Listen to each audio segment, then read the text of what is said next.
Hola a todos, es un placer compartir con vosotros la palabra de Dios y antes de entrar en ella vamos a comenzar haciendo una oración.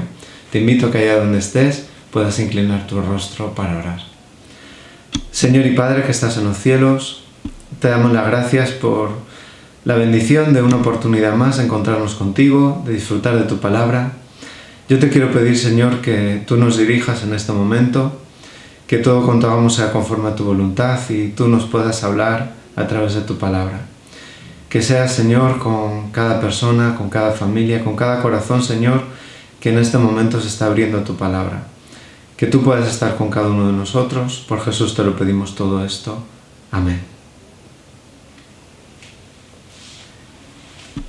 Me gustaría compartir con todos vosotros un breve mensaje que trata acerca de una persona aparentemente pues de no mucha importancia dentro de la Biblia, pero que sin embargo su vida, su ejemplo, lo que conocemos de él, es sin lugar a dudas inspirador.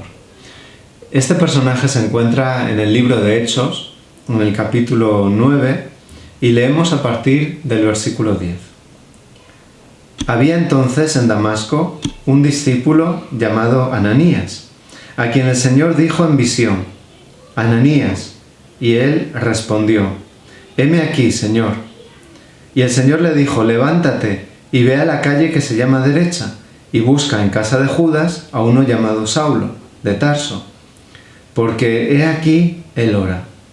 Y ha visto en visión a un varón llamado Ananías, que entra y le pone las manos encima para que recobre la vista. Haremos aquí una pausa y en primer lugar pongamos un poco en contexto todo cuanto aquí ocurre, ¿no? En primer lugar ocurre en la ciudad de Damasco, como bien nos dice el versículo 10, una ciudad de cierta importancia en aquella época que se encontraba en la actual, lo que sería la actual Siria, y ahí se nos habla de un discípulo que se llamaba Ananías, ¿no? Como seguramente ya se nos habrá venido a la mente, enseguida ya recordamos todos los acontecimientos previos.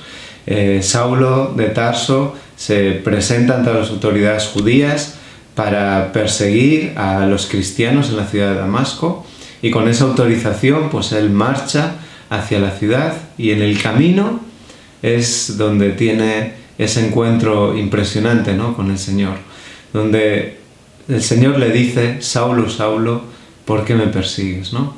Es decir, ¿por qué él creía que estaba haciendo la obra del Señor y sin embargo estaba haciendo todo lo contrario? Qué equivocado estaba. Y qué curioso es que en ese momento donde él claramente percibe la presencia del Señor es donde se inicia también un momento donde él queda ciego, ¿no? No tiene ya la capacidad de ver.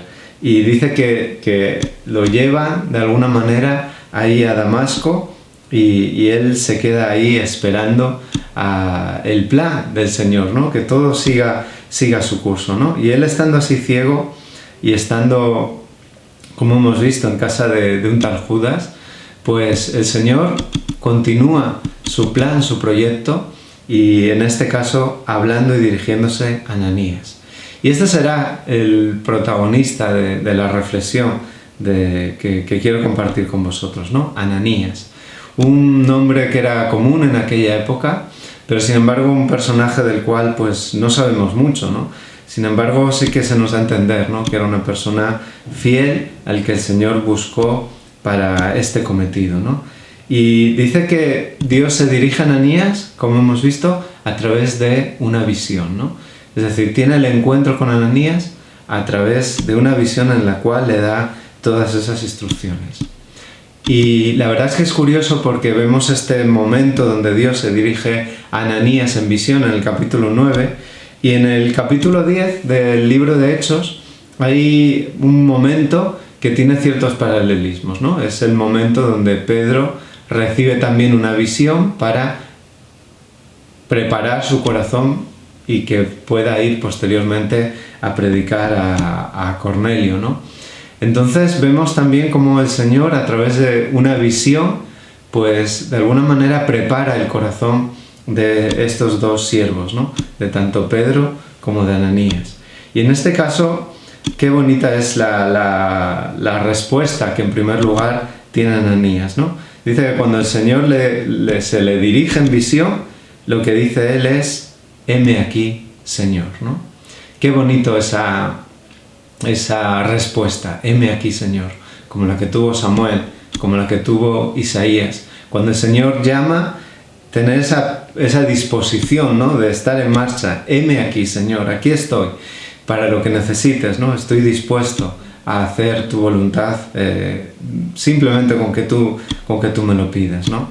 Y fijaos que el mensaje y las instrucciones que el Señor le daba a Ananías eran muy claras, ¿no? Decía: levántate, ve a la calle que se llama Derecha y busca una casa, en casa de Judas, a uno llamado Saulo de Tarso, ¿no?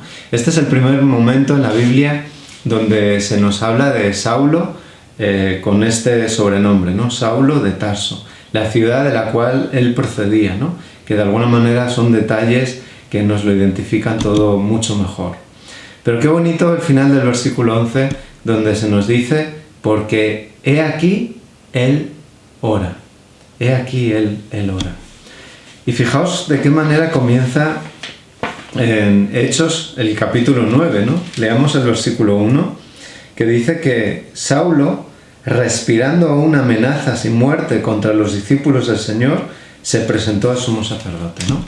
Esos son los planes que él tenía, los que posibilitaron su viaje a Damasco para reprimir a los cristianos. Pero ¿de qué manera, no, más gráfica comienza el versículo 9, ¿no? El versículo 1 del capítulo 9, diciendo: Saulo respirando amenazas y muerte contra los discípulos del Señor. Y ese inicio, vemos como unos días después era una persona completamente diferente, ¿no?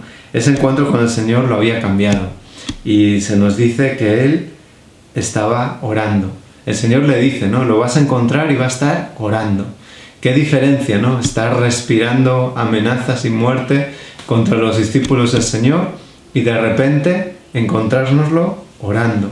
Saulo estaba orando, buscando al Señor en oración. Fijaos que a veces hablamos en la Biblia de grandes transformaciones, de grandes cambios, y a mí me impresiona mucho, ¿no? Por ejemplo, el caso de Juan, el discípulo, ¿no? El de hijo del trueno, una persona que se expresa con esos términos tan afectivos, tan cariñosos: hijitos, amados, y vemos ahí un cambio tremendo, ¿no? Una transformación muy grande, ¿no? También fue muy grande la de Pablo, ¿no? Saulo, que llegó a ser Pablo. Y en ese camino y en ese encuentro con el Señor, en qué poco tiempo su vida se transformó. Se encontraba él orando. Y en esa, sin lugar a dudas, indefensión, en esa limitación que tenía, al no tener la vista, ese sentido tan importante que creo que todos valoramos y disfrutamos en gran medida, pues al no tener la vista él estaba más que nunca, ¿no? Confiando en Dios, poniendo su vida en oración, buscando que fuese Dios el que le dirigiese, ¿no? Qué imagen más bonita. Y fijaos que incluso el versículo 12 se nos dice que lo mismo que Ananías estaba recibiendo esa visión por parte del Señor, pues también Saulo la tenía, ¿no? Dice el versículo 12 que ha visto en visión Saulo a un varón llamado Ananías, que entra y le pone las manos encima para que recobre la vista.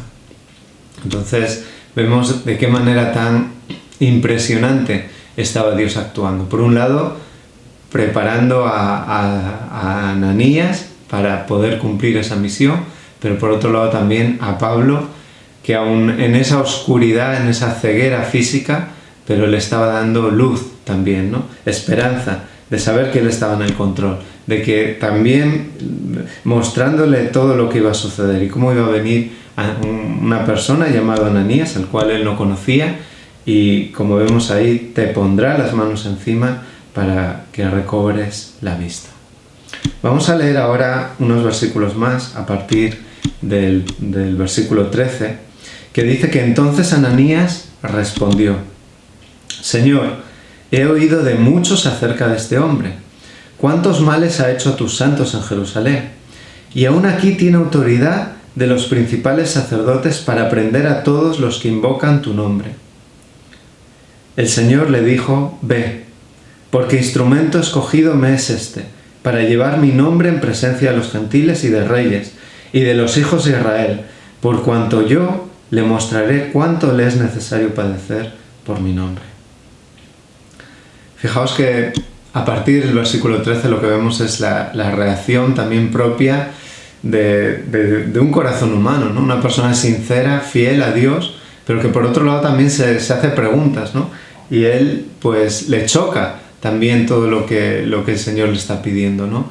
Y le dice, ¿no? Con respeto, con reverencia, pero dialoga con el Señor, ¿no? Pero ¿cómo me mandas que haga esto, ¿no? Si es aquel hombre que ha hecho cosas tan terribles y que incluso ha venido aquí con autoridad para seguir en esa obra, ¿no? ¿Cómo me estás pidiendo que yo le ayude, que yo pueda ser útil a esta persona cuando tengo noticias tan malas de quién es él, ¿no? Y de las cosas terribles que hace? Fijaos que en la fidelidad a Dios, pues también tenemos a veces ese diálogo, ¿no? Y ese tratar de entender la voluntad del Señor, y que a veces choca con nuestras percepciones, con lo que nosotros vemos, ¿no? Y fijaos que me viene en este momento a la mente, ¿no? El pasaje tan hermoso en Samuel, ¿no? Donde dice que el hombre ve lo que está afuera, ¿no? Lo exterior, la fachada, pero Dios ve el corazón. Es decir, él, en este sentido, Ananías lo que tenía es una foto fija de quién era Saulo, ¿no? Pero el Señor sabía, conocía mucho más profundamente, tenía una visión de mucho más alcance, no solo en la situación en la que él estaba, en este presente, que ya era muy diferente a esa imagen que tenía Ananías, sino sobre todo el Señor tenía esa visión del alcance tan grande que podía tener el ministerio de Saulo, ¿no? Por eso dice el versículo 13: «Ve», le dice el Señor a Ananías, «porque instrumento escogido me es este para llevar mi nombre en presencia de los gentiles y de reyes y de los hijos de Israel», ¿no? Y dice: «Yo le mostraré cuánto le es necesario padecer por mi nombre».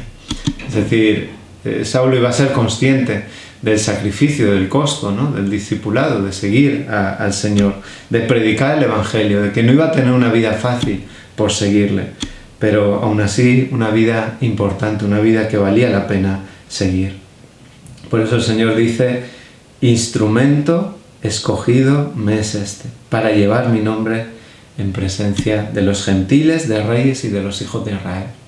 Y seguramente, aunque aquí no tenemos muchos más detalles, seguramente este pensamiento o esta idea que le estaba transmitiendo el Señor le debió también chocar, ¿no? De igual manera que a Pedro pues podía tener reticencias naturales de acercarse a un gentil, ¿no? En este caso un romano, Cornelio, que requería su presencia, ¿no? Pues de la misma manera, pues también le debió chocar este pensamiento, ¿no? Es decir, que el Señor está preparando a alguien para llevar su nombre a los gentiles, ¿no? Es decir, aquellos que parecía, o que muchos pensaban que eran ciudadanos destituidos de la gracia y de la búsqueda en el amor del plan de salvación del Señor, que Él va a hacer esa labor por los gentiles, parecía un poco extraño, ¿no?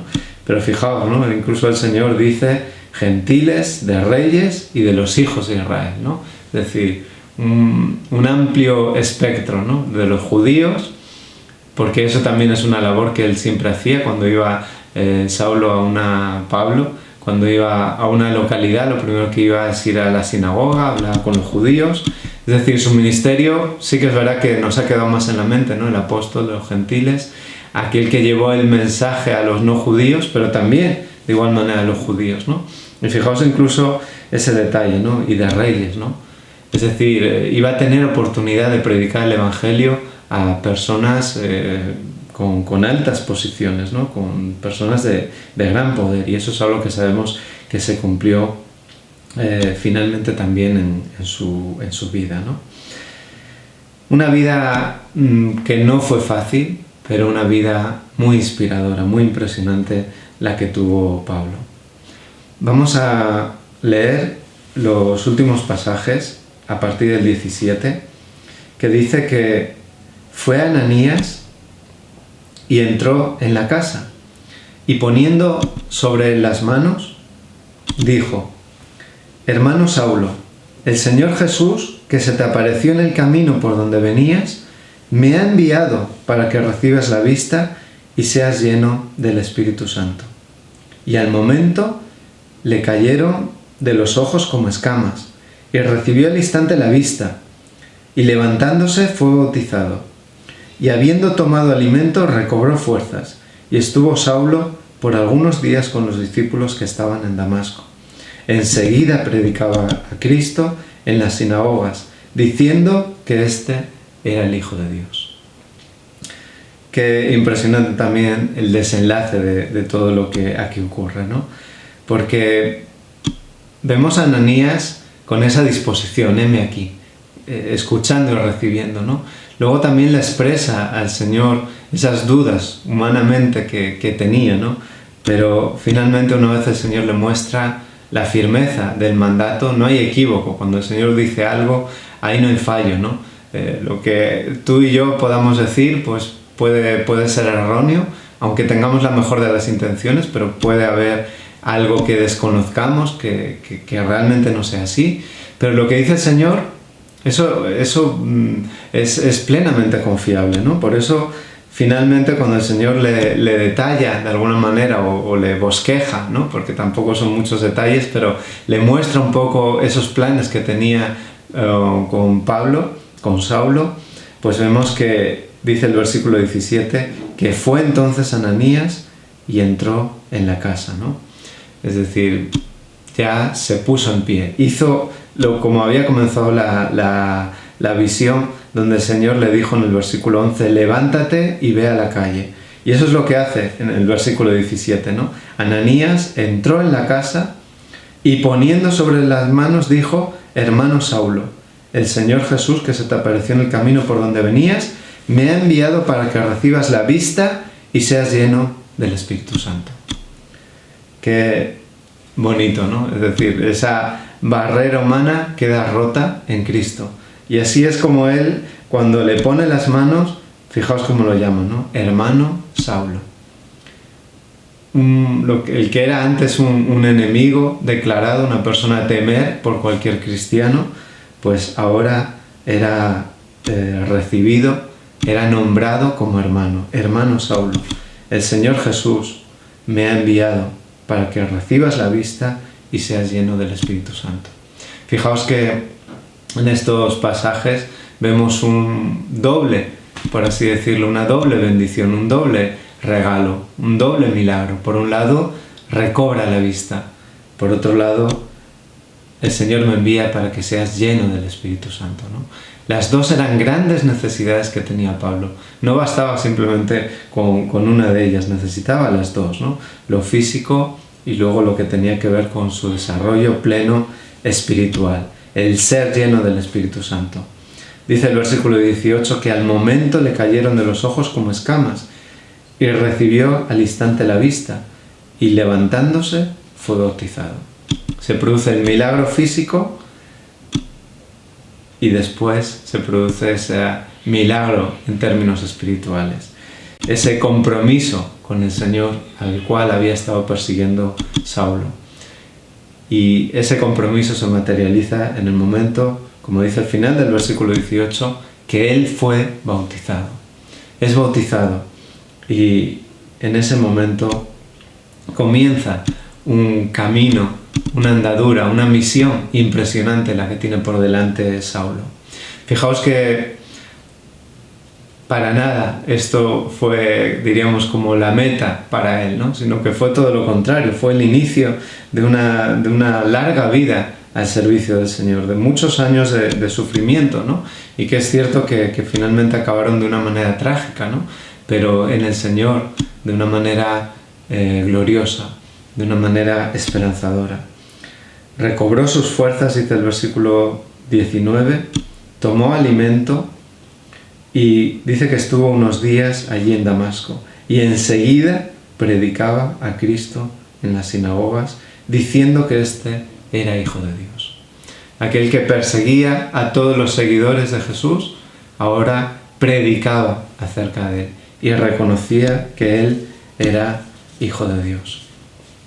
La verdad es que es impresionante, ¿no?, todo lo que vemos en este pequeño episodio que marcó sin lugar a dudas el camino, el compromiso de Saulo, de Pablo, con el Señor. Y cuando pensamos en Ananías, en el medio, en ese canal utilizado por el Señor para hacer también grandes cosas, fijaos que el Señor le decía: Él me es instrumento útil, ¿no? Pablo, lo que iba a hacer, lo que iba a llegar a hacer, ¿no? Pero también Ananías fue sin lugar a dudas un instrumento útil. Y fue útil precisamente porque se puso en manos del Señor, porque obedeció. En las páginas bíblicas, por supuesto que no llega a tener la misma trascendencia que Pedro, que Pablo, de Santiago. No se habla ya mucho más de Ananías, ¿no?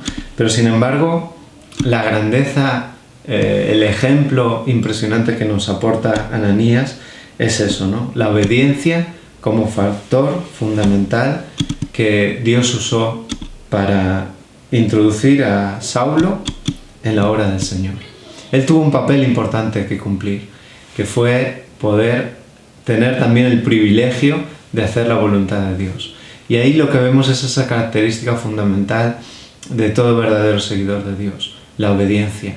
Aquel que se pone al servicio, no solo de palabra. Imaginaos si simplemente Ananías hubiera dicho: heme aquí, estoy dispuesto, pero luego no hubiese salido, no se hubiese levantado, no se hubiese puesto a hacer lo que el Señor le estaba diciendo. Hubiese quedado inconclusa la tarea, por supuesto, no habría podido, no habría cumplido la misión para nada, ¿no? Pero él escuchó, él tomó su decisión por el Señor, pero lo más importante, que luego se puso en marcha, se levantó y hizo exactamente lo que el Señor le dijo. Precisamente esta obediencia en algo que sí, podemos juzgar como, bueno, que tampoco fue tan grande, esta obediencia en lo pequeño fue sin lugar a dudas lo que el Señor le permitió poder hacer grandes cosas también a través de Pablo, ¿no? La obediencia en lo pequeño permite que Dios pueda llegar a hacer grandes cosas. Por eso no debemos olvidar, ¿no?, ese papel indispensable, ese papel fundamental que tú y yo tenemos. La labor que podemos hacer cuando nos ponemos en manos del Señor, cuando decimos a nuestro Padre Celestial, le decimos: heme aquí, envíame a mí, quiero ser un instrumento útil en tus manos. Y seguramente tengamos nuestras luchas, tengamos nuestros prejuicios, nuestras ideas, que nos puede parecer que no es lo mejor lo que el Señor nos está diciendo, que tal vez incluso pues que el Señor no sabía algo, ¿no? Porque parece que Ananías como que le da información de quién era Pablo, cuando por supuesto que el Señor lo conocía de primera mano, ¿no? Y a veces podemos tener humanamente esos titubeos, ¿no? Pero finalmente, ojalá que en tu vida y en mi vida se imponga por encima de todo esa obediencia al Señor, de ponerlo en primer lugar, de ser conscientes que todas las cosas, todo lo que el Señor pide y espera de nosotros, por pequeño o insignificante que lo veamos, puede llegar a marcar una diferencia. Sobre todo porque a veces nosotros no tenemos toda la información que un pequeño gesto, una mano de ayuda, una sonrisa, un momento de oración con aquel que lo necesita. No vamos muchas veces a llegar a saber la trascendencia que tendrá eso.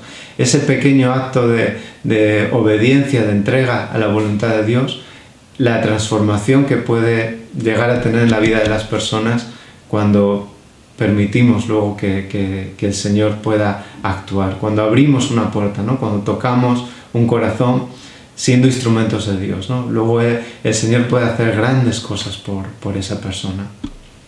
Fijaos que, concluyendo ya, me gustaría compartiros un pasaje muy hermoso, muy conocido, ¿no? que encontramos en Mateo 25, en la parábola de los talentos, y el versículo 23, Mateo 25, 23.